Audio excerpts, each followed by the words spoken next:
VTubers. I just thought I'd get myself on here and, well, I'll give you a little bit of a reaction video. You know how you do? Yes, a reaction video to Mr. Thomas Markle's video, what he did with your PDINA. You know, the world famous YouTuber PDINA? Yeah, that lady. Oh, she's bloody brilliant, she is. I mean, if you like, she talks about, well, celebrity culture and royalty and one thing and another. She uses her platform, well, to raise awareness about stuff, doesn't she? Does old PDINA? Oh, yes, bloody good she is as well. Yeah, she's friends with Lady Colin Campbell. Shh, don't say I said. Anyway, so she had Thomas Markle on her programme, didn't she? Oh, bless her. She gave him a platform. And, oh, it made me a little bit emotional, really, because I've always felt a little bit sad for Mr. Markle, because it must be horrible if people just drag you into the limelight, and not even in a good way. I mean, they really made him, Barry and Rachel, they cast him as like the pantomime villain, didn't they? And then they tried to cast poor old Samantha, who's got your multiple sclerosis and is in a wheelchair. They tried to, well, as the wicked sister or something, didn't they? That's what they did. And they didn't have any platform at all, did they? So they just had to take it, didn't they? They didn't really have any recourse to redress the situation, did they, really? I mean, it just wasn't fair. So I was really chuffed that PDINA gave the poor old bugger a platform and let him talk. And I'll tell you what, several things I found quite interesting, VTubers, as I'm sure if you haven't seen it, if you get over there, PDINA, D-I-N-A, PDINA, put it in your blimmin' search bar and go and give it a blimmin' watch. Because I'll tell you what, VTubers, it is very, very illuminating. Yes, it is. And I'll tell you another thing. If you go back on my back catalogue, 3rd of December 2021, Gert's reaction to more Rachel nonsense, I think it's called. I did point out, and I don't like to say I told you so or blow my own trumpet, but I did tell you so, and I'm blowing my own trumpet. He's taken the paparazzi to court.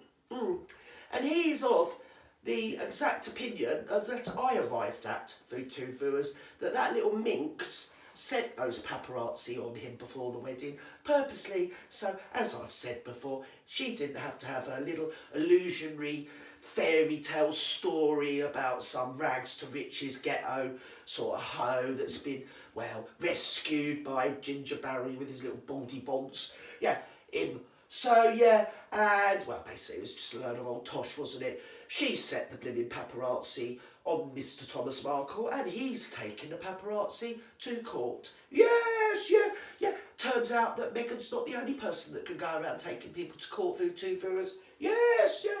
Funny that, isn't it? So anyway, yes, he's taken to court. He's going to sue them because, well, they ruined his reputation. And as I found out, I didn't really want to say too much on the 3rd of December because I didn't want to have my channel took that down, VTubers, because you don't know, do you? But it was obvious. It was so obvious. I mean, it was even obvious at the time, which was before the wedding. If you know and you're British and you've been around the place a bit and you see the machinations and the dark thing, some of the stuff I could tell you, but I'll get the channel took down. But anyway, that's how they roll. That's how they roll.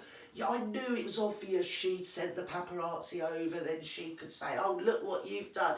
You got yourself pat. Even though she gets herself pat all over. I mean, she even blimmin' told a story about how she had a shit in Botswana.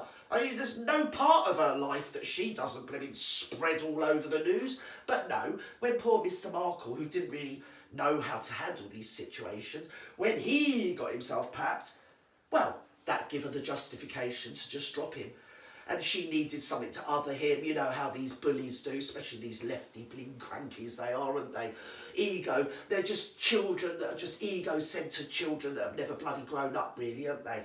So what they do is they other you, and then that justifies bad behaviour, doesn't it, really? And taking away any human rights he might have. And Samantha, the same thing. And then that stupid cow came up the other day, didn't she? Old bloody Rachel came up. Oh, come up on my tablet. Oh, well, because she knew that Mr. Markle's been talking. She said, I called my son Archie to reach out to my dad, Thomas.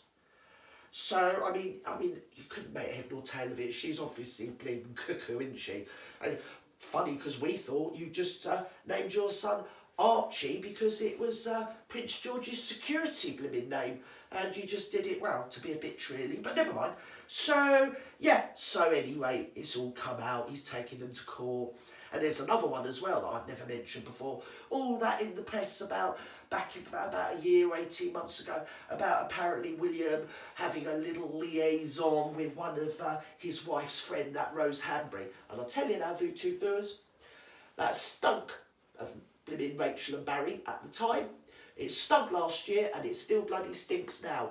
That's what they're like. They put these disgusting stories out, yeah, just to try and, well, just to create havoc, really, don't they, Voodoo viewers? That's what they do. She's got all the morals of a bleeding alley cat. In fact, if I think of it, an alley cat's got more bloody morals, because at least an alley cat doesn't wear its dead bloody mother's blimmin' perfume on a date with the blimmin' tomcat. So there you go. Anyway, I've got to get on. Happy Sunday, viewers. Bye.